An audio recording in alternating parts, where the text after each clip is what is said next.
اس نے mobile phone ہاتھ سے رکھ دیا۔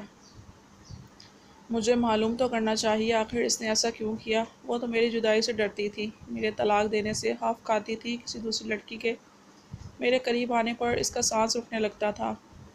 اب کیا ہوا؟ کیا اب میری جدائی قابل برداشت ہو گئی ہے؟ یہ پوچھنا تو بنتا ہے اس سے۔ مزید صبر نہ ہو سکا اور وہ انٹرکام کا ریسیور اٹھا کر چوکیدار کو کل والا حکم دہرانے لگا۔ گھڑی 3 کا ہندسہ عبور کر رہی تھی۔ یقیناً گہری نیند میں ہوگی، یہ جانے بغیر کہ کوئی کسی شدت سے اسے یاد کر رہا ہے۔ کیا پتہ طرز کھا کر میرے ساتھ چلی آئے۔ اسے یوں لگا جیسے وہ تنامش سے محبت کی بھیک مانگنے جا رہا ہے۔ اس کی انا، خودداری اور بڑی شخصیت ہونے کے زعم کی عمارت دھڑام سے زمین بوس ہو گئی تھی۔ وہ چھوکری جو کل تک اس کی نظر کرم کی محتاج رہا کرتی تھی، آج آسمان کی بلندیوں کو چھوتی ہوئی کوئی ایسی ملکہ لگ رہی تھی جس تک اس کی رسائی ممکن ہی نہ تھی۔ کیا ہو گیا ہے تمہیں؟ تم کبیر دادا ہو، ایک بہت بڑے گینگ کے سربراہ، تمہیں لڑکیوں کی کیا کمی؟ اس سے کئی گنا خوبصورت اور کم عمر لڑکیاں تمہیں مل سکتی ہیں، پھر اس کے سامنے جھکتے تذلیل کیوں برداشت کر رہے ہو؟ تناوش سے متنفر کرنے والی ایک تلخ سوچ اس کے دماغ میں ابھری، مگر دل خم ٹھونک کر میدان میں آ گیا۔ اس سے بہتر تو کیا اس جیسی دوسری بھی اللہ پاک نے نہیں بنائی؟ پھر کوئی کیسے اس کی جگہ سنبھال سکتا ہے؟ اور بالفرض اس جیسی صورت کسی کو مل بھی گئی ہو تو کیا وہ اس کی طرح شوخ چنچل اداؤں والی بھی ہوگی، ویسا ہی خدمت کرنے کا فن جانتی ہوگی، اتنا ہی خیال رکھنے والی ہوگی؟ یہ ایسے سوالات تھے جن کا جواب نفی میں تھا۔ وہ پاؤں میں ہوائی چپل ڈالتا کھڑا ہو گیا۔ اس کا دل اتنی شدت سے تناوش کو دیکھنے، اس سے بات کرنے کی خواہش میں مچل رہا تھا جیسے اسے نہ دیکھنے پر اسے موت ہی آ جائے گی۔ باہر نکل کر وہ اپنے دھیان میں ڈرائیونگ سیٹ کی طرف بڑھا کہ اچانک اس کے کانوں میں پاشا کی آواز گونجی، ڈرائیو میں کروں گا۔ کبیر دادا ششدر رہ گیا۔ تم یہاں کیا کر رہے ہو؟ وہ اطمینان بھرے لہجے میں بولا، اس کوٹھی میں ایک کمرہ ابھی تک میرے سامان سے اٹا پڑا ہے اور وہاں رات گزارنے کے لیے یقیناً مجھے کسی کی اجازت کی ضرورت نہیں ہے، تو جاؤ آرام کرو۔ پاشا نے معنی خیز لہجے میں پوچھا، آپ کہاں جا رہے ہیں؟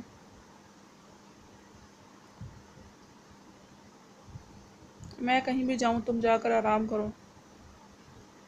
پاشا نے نفی میں سر ہلایا، میرا ساتھ آپ کو سہولت دے گا۔ میں بس اس سے اتنا پوچھوں گا کہ اسے یہاں پر کیا تکلیف تھی، کوئی طعنہ دوں گا، نہ غصہ کروں گا، بس مختصر سی بات کر کے واپس آ جاؤں گا۔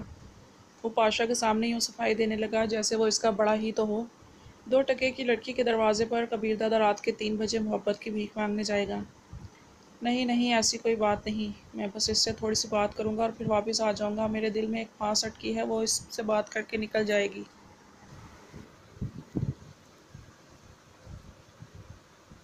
کیا میں آپ سے محبت نہیں کرتا؟ کیا میں آپ کا خیال نہیں رکھتا؟ کیا میری ذات میں آپ کی نظر میں کوئی اہمیت نہیں؟ کیا میرے وعدے، میرے الفاظ کی آپ کے نزدیک کوئی وقت نہیں؟ پاشا جذباتی ہو گیا تھا۔ ایسی بات نہیں ہے یار، تم بات کو غلط رخ دے دادا اس کی بات کو سن کر خفیف ہو گیا تھا۔ جانتا ہوں وہ آپ کو پیاری لگتی ہے، لیکن اس کا مطلب یہ نہیں کہ اس کے دھوکے باز کی چکنی چپڑی باتوں میں آ کر آپ اپنے مقام ہی کو فراموش کر دیں۔ آپ بس وقتی پسندیدگی کو محبت سمجھنے کی غلطی کر رہے ہیں، اور بالفرض آپ اس سے سچی محبت کرتے ہیں، تب بھی محبت کا تقاضا یہی ہے کہ محبوب کی مرضی پر راضی رہا جائے۔ وہ دور جا کر خوش ہے تو آپ اسے خوش کیوں نہیں رہنے دیتے؟ پہلے وہ دولت اور عیش و آرام کے لالچ میں یہاں ٹکی تھی، اب اسے یہ سب کچھ اپنے آپ کے بغیر میسر ہو گیا ہے، اس لیے اسے کسی گنڈے موالی کی ضرورت باقی نہیں رہی۔ ایک گہرا سانس لیتے ہوئے وہ ڈرائیور کے ساتھ والی سیٹ پر بیٹھتا ہوا بولا، بیٹھو۔ پاشا نے ڈرائیونگ سیٹ سنبھال لی۔ کہاں جانا ہے؟ اس نے کار آگے بڑھاتے ہوئے پوچھا۔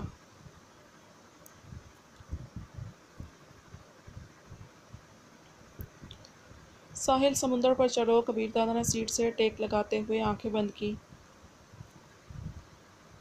اور وہ دھم سے اس کی آنکھوں کے سامنے آ کودی۔ وہ جلدی سے کھڑکی سے باہر دیکھنے لگا۔ آنکھیں بند کرنا بھی اس کے لیے کارِ دار بن گیا تھا۔ دل نے متون کیا، کاش میں نے پاشا کو یہ نہ کہا تھا کہ اسے منہ مانگی رقم وغیرہ دے کر میری زندگی سے دور کر دے۔ دماغ نے پوچھا کہ تو کیا ساری زندگی اس دھوکے باز لڑکی کی جھوٹی محبت میں ڈوبے رہتے؟ کیا فرق پڑتا ہے اس کی جھوٹی یا سچی محبت سے، جب انسان کو دوسرے کے دل کا حال ہی معلوم نہ ہو، بھلے وہ عیش و آرام کی وجہ سے مجھ پر ناز و ادا کی بارش کرتی مجھے حام کھانے سے مطلب ہونا چاہیے، نہ کہ پیڑ گرنے سے۔ دل کا احتجاج جاری رہا۔ کیا سوچ رہے ہیں دادا؟ پاشا اس کی سوچوں میں مغل ہوا۔ کچھ نہیں یار، بس حیران ہو رہا ہوں کہ کوئی اتنی اچھی اداکاری بھی کر سکتا ہے۔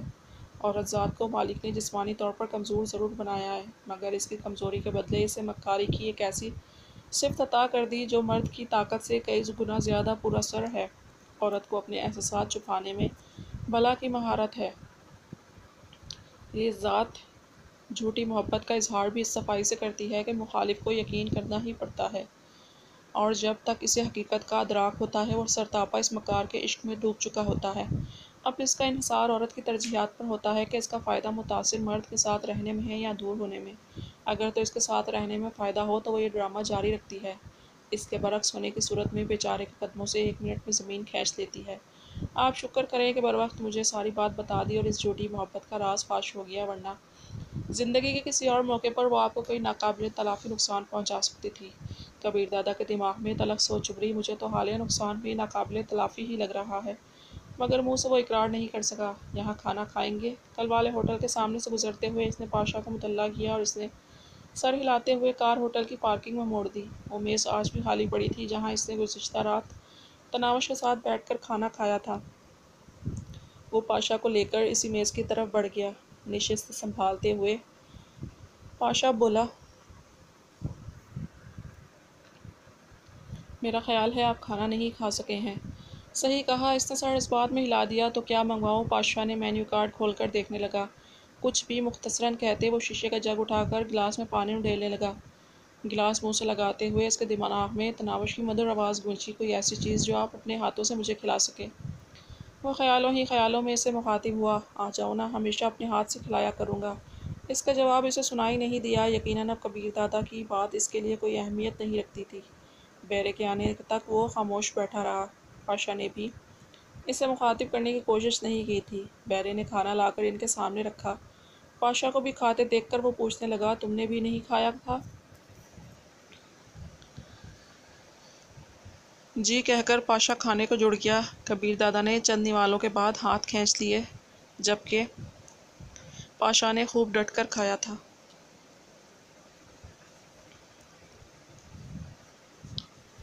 ہوٹل سے نکل کر پاشا کے ساتھ ساحل پر آ گیا۔ ریت پر ننگے پاؤں گھومتے ہوئے وہ بے اختیار ہو کر پاشا کو گزشتہ سب کی باتیں بتانے لگا۔ تناوش کا پاؤں میں موچ آنے کا بہانہ سناتے ہوئے وہ ہنس پڑا تھا۔ اس کی بات کے اختتام پر پاشا نے بھوک بگاڑتے ہوئے کہا، مرد کو پھانسنے اور اس کے دل میں جگہ بنانے کے ہزاروں لاکھوں گوریے ماں کے پیٹ سے سیکھ کر نکلتی ہیں۔ کبیر دادا نے اس کی ذات پر تبصرہ کرنے کی ضرورت محسوس نہیں کی تھی۔ سورج طلوع ہونے تک وہ وہیں گھومتے رہے اور پھر کبیر دادا کے کہنے پر واپس لوٹ آئے۔ یوں ہنگامی طور پر کیوں بلایا ہے؟ بہت اہم کام سے آنکھ چھوڑ کر آیا ہوں۔ نوشاد افریدی بوتل سے وسکی انڈھیلنے لگا۔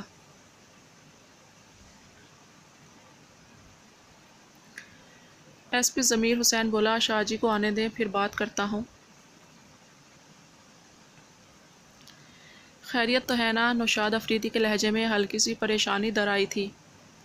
وہی کبیر دادا والا معاملہ ہے یار۔ پلیٹ میں پڑے خشک فروٹ میں سے کشمش کا دانہ اٹھا کر منہ میں ڈالتے ہوئے ایس پی نے اسے تسلی دی۔ اسی وقت اخلاق حسین سلام کہتا ہوا اندر داخل ہوا۔ آئیں شاہ جی۔ دونوں نے کھڑے ہو کر اس کا استقبال کیا۔ رسمی کلمات کے بعد ایس پی مطلب کی گفتگو پر آ گیا، تم دونوں تو اس دن کے بعد اپنے منصوبے کو بھول ہی گئے ہو، لیکن میں مسلسل اسی کام میں جتا ہوا ہوں۔ نوشاد افریدی نے کہا، بھول نہیں گئے، اپنے لیڈر پر مکمل اعتماد ہے۔ ایس پی نے تفصیل بتاتے ہوئے کہا، بہرحال تازہ ترین خبر یہ ہے کہ آج ہفتہ ہے اور خود قسمتی سے وہ رکھیل کل سے اپنے گھر میں موجود ہے، شاید شام تک گھر میں ہی رہے۔ ہم نے عصر کے وقت اسے اغوا کرنا ہے۔ اگر اس سے پہلے اس نے گھر جانے کی کوشش کی تو اسی وقت اٹھوا لیں گے۔ اخلاق حسین نے پوچھا، باقی کے انتظامات تو مکمل ہیں نا؟ ایس پی نے اس بات میں سر ہلاتے ہوئے کہا، ہاں سارا انتظام ہو گیا ہے۔ نوشاد نے پوچھا، تو اب ہمارے لیے کیا حکم ہے؟